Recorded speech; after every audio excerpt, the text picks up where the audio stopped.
Hi, everyone, and welcome to Where's God podcast. In this podcast, we try to find God in movies, shows, books, and places where He's not obviously found.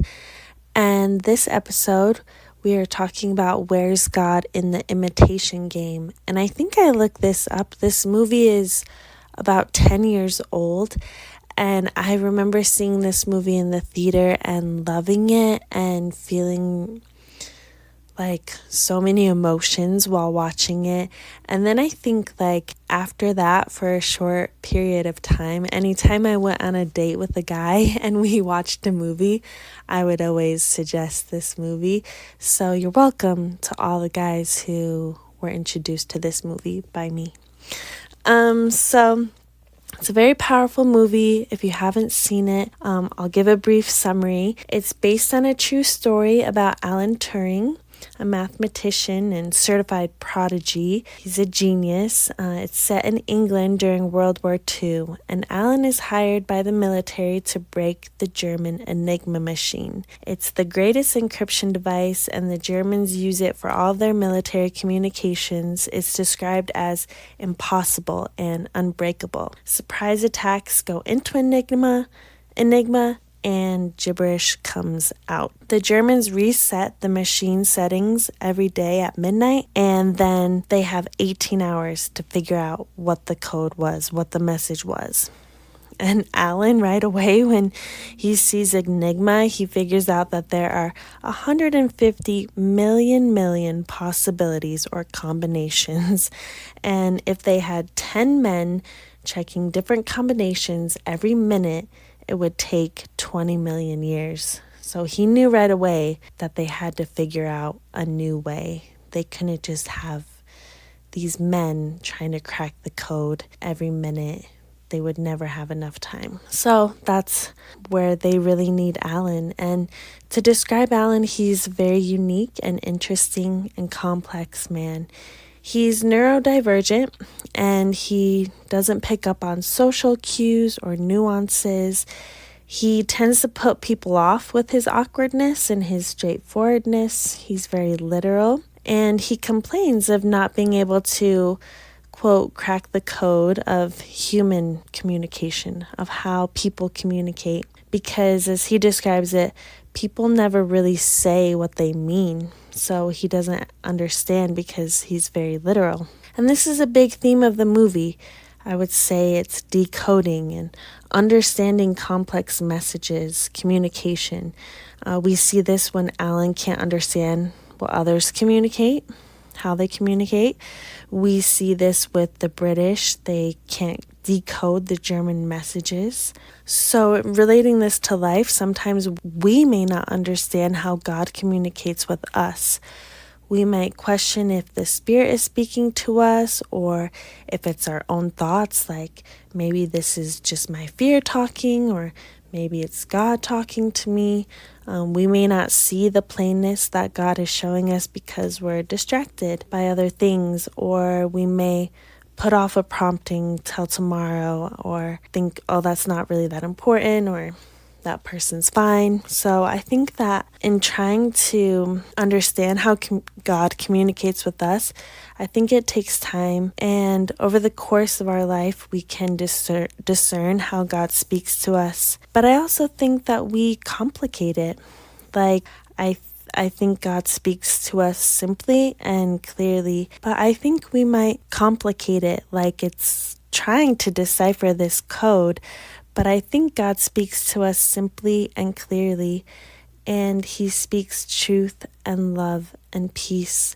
So there's this moment at the end of the movie. They're past the war, it's years later, and Alan is deeply depressed. He really has no one in his life. He's lonely, and he's also gay, which was illegal at that time. And Joan, who was played by Keira Knightley, she's one of the people on his team that helped crack the Enigma.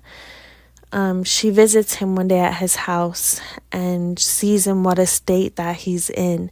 And she crouches down to his eye level and tells him directly and plainly that you may not like that you're not normal, but the world is an infinitely better place because you are not.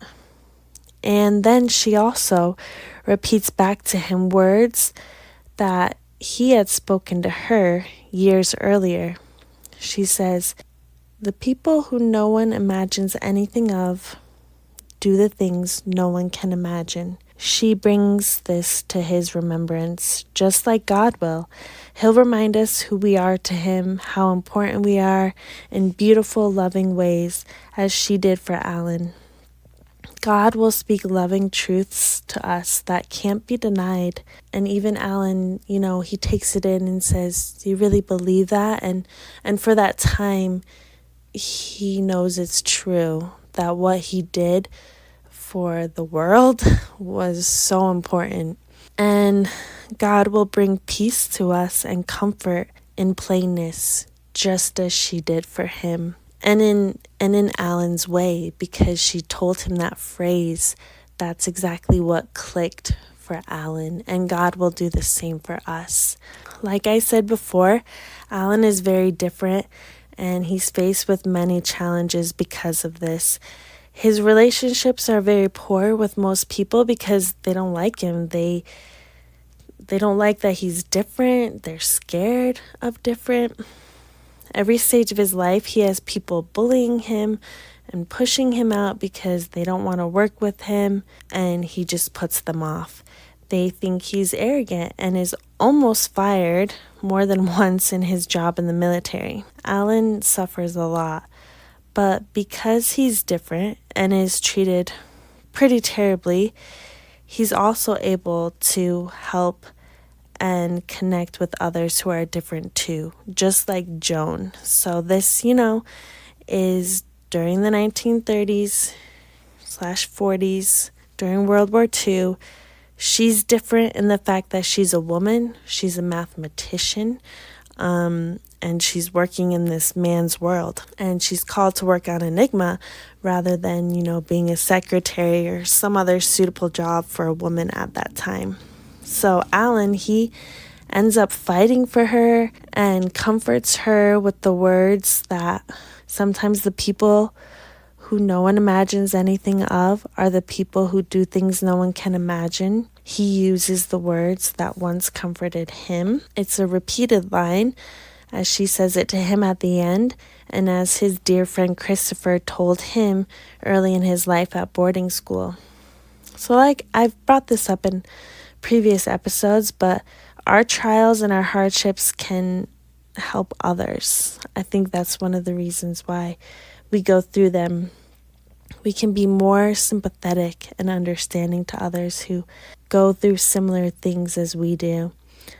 And she was a big help to cracking Enigma. And if Alan hadn't seen past her being a woman, it probably would have taken them longer to win the war. Him being different made him see her being different was good and valuable. Our experiences and struggles can help us reach out to others and help show them their worth when they and others don't see it. We can better see their silent suffering because we've been there. And we can share what has comforted us, just like Alan did with Joan. Just a small experience, like yesterday I started feeling this weird bump in my hand, like this round ball in my palm, and I was kind of concerned about it, and I felt it at work. So I was just talking to my boss and was like, "Should I be worried about this?" And she was just kind of laughed and was like, "Oh, I don't know how to help you," and she quickly changed the subject. And it didn't make me feel great, because I was like, I'm really concerned about this. What if this is like a tumor or something? And I was worried about it, and I didn't like that she just kind of brushed off my genuine concern, And I know I've done this plenty of times with other people when I think oh, that's nothing, you'll be fine, get over it. I was just fine if that happened to me, or that's not a problem at all. And I work with a lot of kids, so I think that I end up doing this with the kids quite a bit because They get upset over small things, and I'm just like, you'll be fine. But I think no matter who it is, how small or big the problem is, we can help others because everyone wants to feel cared about and heard.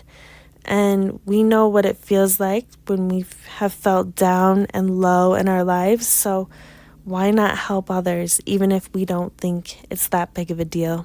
Everyone in the movie saw Alan as an annoyance instead of caring and trying to understand him, just like at times all feel like the kids I work with are an annoyance. But God wants us to be his hands and help his children. And it's our job to share our goodness or the goodness of God with others because they've been given a hard life, like Alan.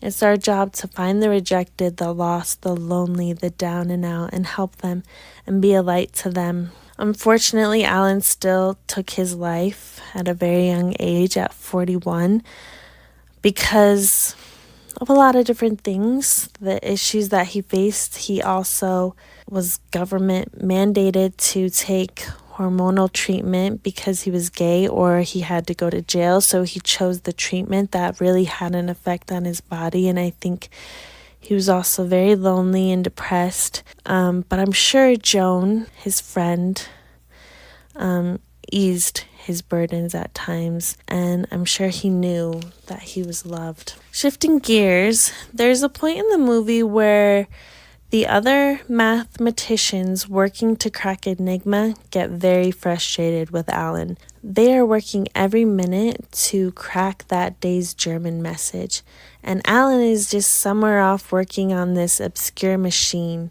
So Hugh, one of the men, says, one day he just loses it and says, "What are you doing? You're not helping us. You're just fiddling with your stupid machine that doesn't even work." And yes, the machine doesn't yet work, but Alan is creating something that will help them win the war. So in relating this to our life, we might think God isn't helping us in our struggles, but he sees the bigger picture. Just like Alan wasn't just trying to solve the day message, he was trying to help win the war. And God has a perspective on what's going to save us. And even though we don't see it, God is working hard every day, just like Alan was in the back room. And we get mad at God and say, "Hurry up, I want this prayer answered. Aren't you going to help me?" Or, "Come on, I'm working really hard, but there's no results. Nothing's happening. I'm doing my part, but nothing's changing." Just like the men were doing. But we don't have the same perspective as God. We don't see all that he does. He sees how all the wires are connected and the gears are working together, just like Alan saw with his machine. We need to trust him that all will work out, and he's in the details and the big plans of our lives. He is working on what will help us long term, just like Alan didn't want to just work on decoding the message of the day, but rather a machine that with the right settings would be able to decode all the German messages quickly. So we need to be patient and have that godly and eternal perspective. So even though there's a lot of angst between Alan and his team, they do come together and they do create a machine to crack the Germans' code, which leads to overthrowing the Germans in victory. But even though they have this huge triumph, there's still more after that. Even though they figure out how to decode all the messages, that's not the end of it. There's even more time after that. They don't let anyone know that they're able to crack the German messages. So they have to strategically and statistically figure out which German attacks to avoid and which ones they just have to take and bear. And this takes time. This makes me think that once we have a big triumph in life and think we have it figured out, there will always be more challenges and more to figure out. And it's our job to continue in faith and patience and remain close to God through the good and the bad. So I really enjoyed finding God in this movie. This movie is so powerful, The Imitation Game. If you haven't seen it, go see it. And I hope you can think of things like, who are the people you can help in your life with empathy, and who can you comfort because you've gone through similar experiences? And think about having patience with God and having an eternal perspective, and try to listen for God's voice and hear Him in your life. And I hope that you can see God in your story.